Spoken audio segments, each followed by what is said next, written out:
everyone, and welcome to an episode of Whale Talk.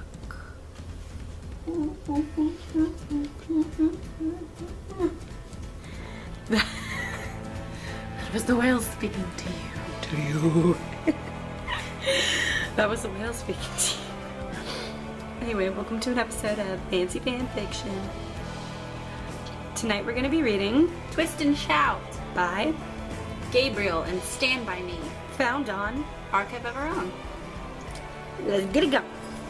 Oh, you're fine. Sammy, say hi. Say hello. Say hello to my little friend.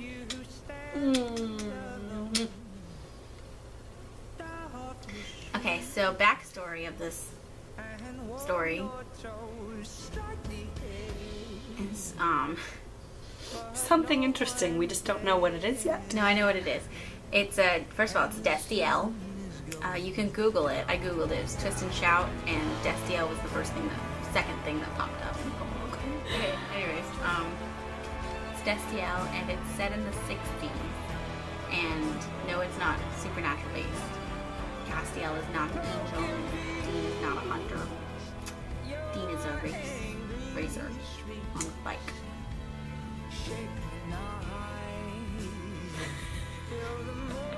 Okay. Okay, so this takes place after the race.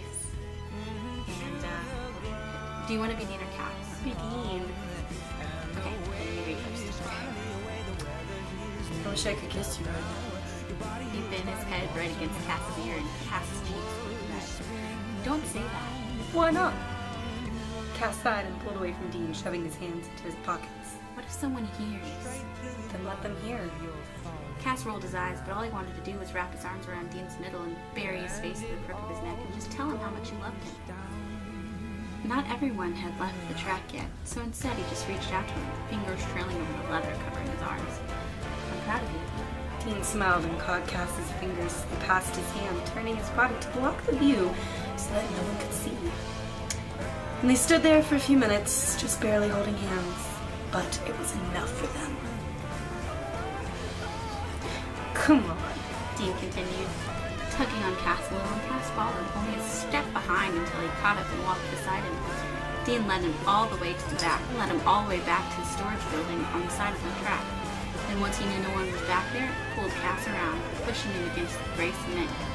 There was a roar of motorcycles as the next race started, the crowd cheering, unaware of it. Cass sank into the kiss, hands rolling Dean's arms up to his shoulders and then to his chest, fingers slipping into the zipper of Dean's speed suit, pulling it down to reveal the plain t-shirt under it. Dean shrugged out of the sleeve, still kissing him, his pelvis keeping Cass pinned to the wall. You like watching your boy? Dean rasped, dragging his hands down Cass's torso, nipping at Cass's neck. Cass's nails bit the small of Dean's back as he pushed his hips up to meet Dean, sighing against Dean's hair, leaning back to give him more access to his skin. Watching me win so I can bring it home and take care of you? Dean drawled, his thumbs pressing into Cass's hips, rocking with him. Take such good care of you. Take such good care of my baby. He continued, sliding their mouths together, swallowing up the moan Cass emitted, hands dropping to his ass, pulling him in as close as he could get. Dean leaned his cheek against Cass's, both of them panting as they rutted against each other. Cass kissing along his jaw and biting at his shoulder. Dean, we shouldn't. Wait, not on my clothes. And someone could see. Cass groaned, and Dean considered this for a moment, but his hands were already fumbling with Cass's belt, getting his dick out. Just get off, baby. You worry too much. He smiled into the corner of Cass's mouth, jerking him fast and hard, but kissing him gently, the other hand reaching into his pocket to pull out the rag he always kept there. I've got you. Cass's breath hitched at the words, and he dug his hands into Dean's shoulders, looking into Dean's eyes with a glazed expression. Dean stared back at him for a while, and then looked down to see Cass's stomach heave as he finally came. Dean catching it with the rag, Cass gasping, cloth brushed against the sensitive head of his cock. Oh, Cass breathed, reeling as he came down. Jesus, Dean, he whispered, his legs shaking while Dean tucked him back up and kissed him. Cass palmed Dean's heart onto his suit and Dean moaned, leaning into him, rocking his hips into Cass's palm. You're hopeless. Cass murmured, Dean gasping as he applied more pressure. So impatient when you win. He said hopefully against the shell of Dean's ear. I should probably reward you. Ooh. Cass slid down the wall, dropping to his knees, not even caring if his slacks got dirty. How scandalous. Dean made him reckless and stupid and wild, and he looked up at Dean as he licked the stripe up to the tip of his dick. Now free and so close to coming. He wasn't going to last, but Cass didn't mind. Dean had taken care of him, and now it was his turn. Dean's fingers fisted into his hair and smoothed it away from his forehead as he worked him with long, graceful socks, pausing every so often to toy with the head,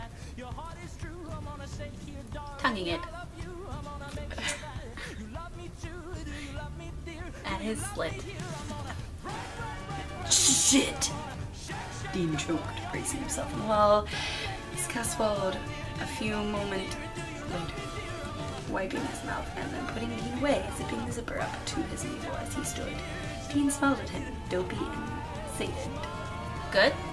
Cass asked. Dean did and kissed him. He hummed against Cass's lips as Cass sipped up the rest of the way, adjusting his collar. Is there a sequel? When we get home, Cass admonished, pecking him. After you've gotten that wonderful money and we've paid our utilities and eaten and done all that. Oh, we have to eat first. Then wait 30 minutes. Don't want you cramping. Cass squeezed Dean's ass, laughing while Dean pushed him against the wall again, getting lost in his mouth. He pulled away and kissed Cass's cheek. 30 minutes. He sighed, straightening Cass's shirt. Cass lifted his hand and kissed Dean's palm. I think we could get away with 15, he muttered, watching Dean chuckle. The sun framed him, and he glowed from the inside, arm on either side of Cass's body. Like a house around him, he dipped his head and kissed him, and Cass brushed their noses together. He didn't need to tell Dean that when he looked up at him again. He filed the image somewhere in his mind. It would have a lovely label, like all the rest, tucked up for any rainy day. The one where Dean stands with the sun behind him, looking at me like we've known each other for 60 years. It's cute. It is cute. If you're interested in reading more, the link will be in the bio below. Yeah. We will put it there for you. It's a really good story. I cried. And now? Cried, like Fault in Our Stars crying. Yeah, apparently. She's not okay. And now we shall hear a fan fiction from Sammy the Cat. I licked her fur so good. She wanted more. More. More. And now I'm tired. No, I'm awake. She craves me night and day. Like I crave Friskies. And Purina. and catnip bubbles. My life is so hard as a cat, and pussy does not come easy to me. Because I am one. Aw.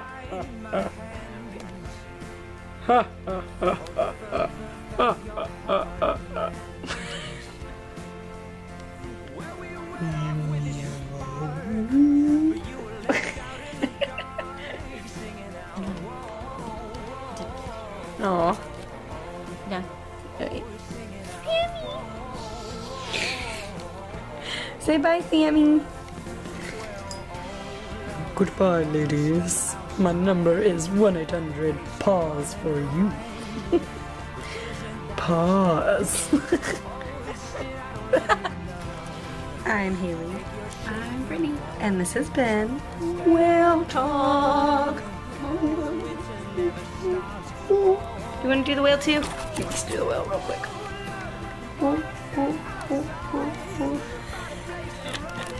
See you next time.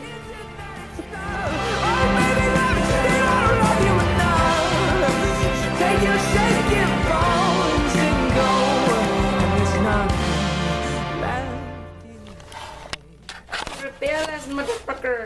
you are. So this direction will probably be the This best. is actually way lighter than what it is. Like the picture. Okay.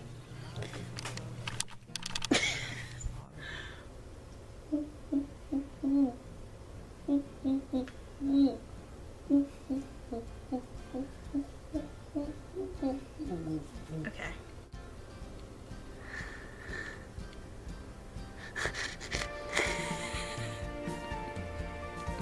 Just do your introduction. I'm work. Dean shrugged out of the sleeves. Fucking cat. I'm gonna turn on. That one. Pulling it down to reveal a plain t-shirt. Pulling it down to reveal the plain t-shirt. Under it, Nipping at Cass's neck. Cass's.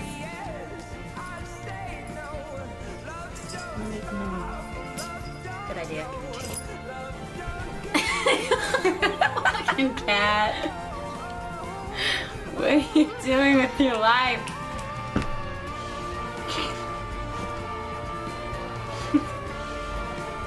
Nipping at Cass's neck, nails big. yippee. Okay. Really?